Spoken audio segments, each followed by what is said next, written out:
Welcome to Beyond the Badge with the Kenner Police Department. I'm Chief Steve Caraway, and each month on this program you get an inside look at the Kenner Police Department and the services we offer to our community.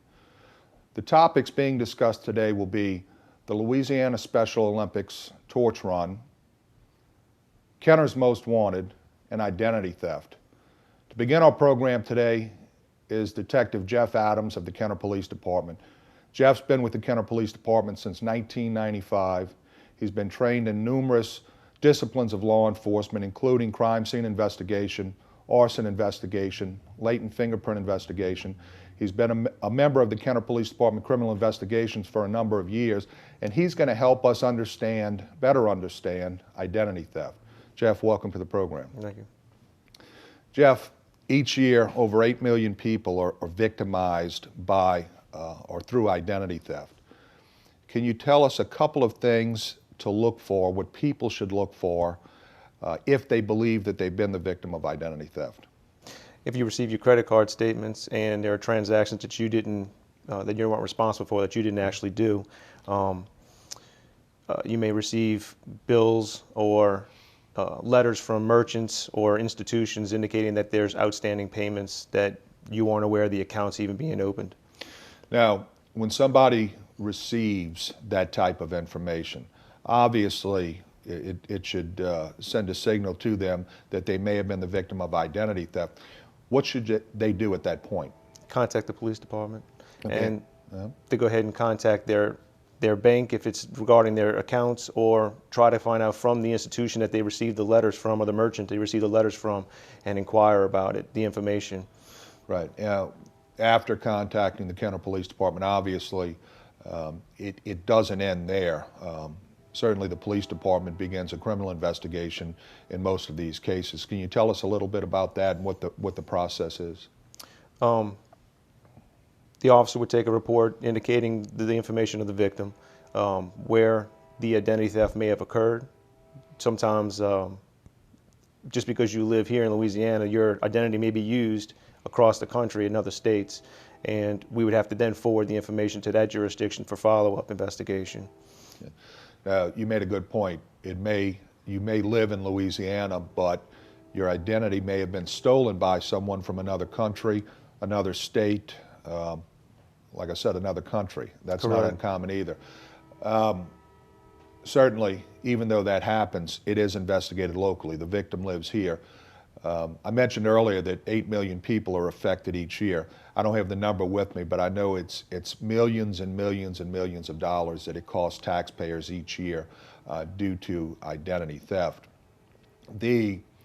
What are some things that the consumer, the victims, can do to prevent identity theft? You know, you hear things, you know, when you go to a shopping center, shred your receipts or shred your carbon copies or whatever.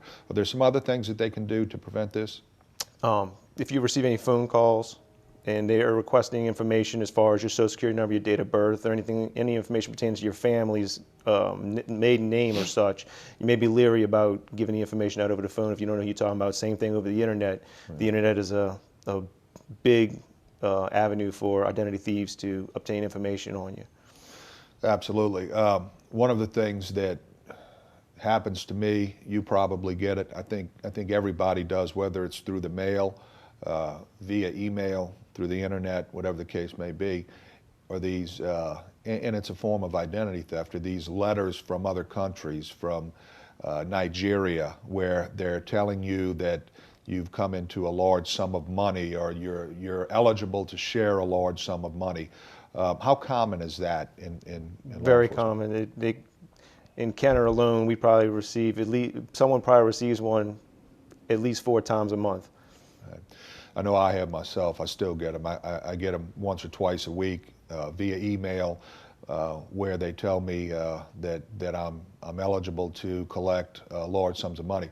And I guess the lesson here is, whenever it seems too good to be true, it probably is. So.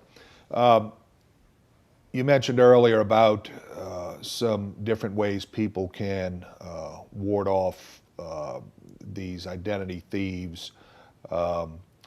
Certainly the FBI, the State Attorney General's office, the Postal Inspector's office are agencies that can provide the consumer with information about identity theft. What are some other things? Are there any other areas of identity theft that we haven't covered that you may want to mention? Something that would help out with law enforcement when they report the incident is to whoever they speak to at the institutions or the merchants to keep a call log of who they speak to, the phone numbers, the persons they speak to, and basically what was said, and if there was any outcome with the individuals they spoke to. If there's checks involved, if they could if when they're talking to the people, try to get copies of those checks, will help us invest and help us locate the location where the actual check was negotiated, and it'll help the investigation move a lot quicker, because a lot of times we're not able to get the information from the banks for a couple of weeks to a month. You know, one thing we encourage with the police department that a lot of people, I see it all the time, but an easy way to prevent identity theft is when you're mailing letters, don't put them in your mailbox and lift the little flag for the postal agent to pick up. Those are best mailed at the post office or given to the mailman himself. Certainly, that's an invitation for a thief to take articles out of your mailbox that may contain the information that we've been talking about and make you a victim of identity theft. Yeah, it's very common for them to remove bills and such from our credit card accounts from the mailbox. One of the common trends these days is not so much using someone's social security number to obtain credit, but actually taking your account numbers from your credit cards or checking accounts, putting them on counterfeit cards and checks, and then going and spending the money at the various merchants. Well, you know, we've discussed a few things today, and certainly I think one of the main points here is that consumers have to be very vigilant. They have to pay attention to their accounts.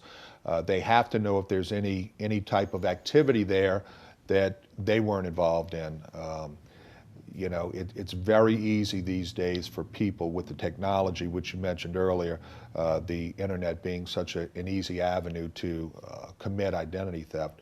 But certainly people have to be very vigilant. They have to pay particular attention to their accounts, and they need to do the right thing if they believe they are the victim of identity theft. And certainly that is contacting the Kenner Police Department if you live in Kenner, or whatever police department or jurisdiction you may live in, and then following up with contacting their financial institutions, canceling credit cards, however they may have been affected. Correct. Anything else we may have failed to discuss? The citizens need to realize that just because they don't have their checks actually stolen or their credit card is no longer in their possession, that they can't be the victim of identity theft. Right. The numbers can be used alone to create the cards that will cause them to be the victims. Also, when they use their credit cards at restaurants or what have you, they can be skimmed by the cashiers or the waiters, where the information is transferred to a device that they can encode onto a credit card. They also may want to check their credit histories at least once a year, right, through the various websites that they can access. One of them is at Equifax at Equifax.com, or Experian.com and TransUnion.com. And if anybody else wants information about identity theft, they can go to ftc.gov/ID theft, and they'll be able to get some information about identity theft that way. Great information, Jeff. Thanks for being with us today.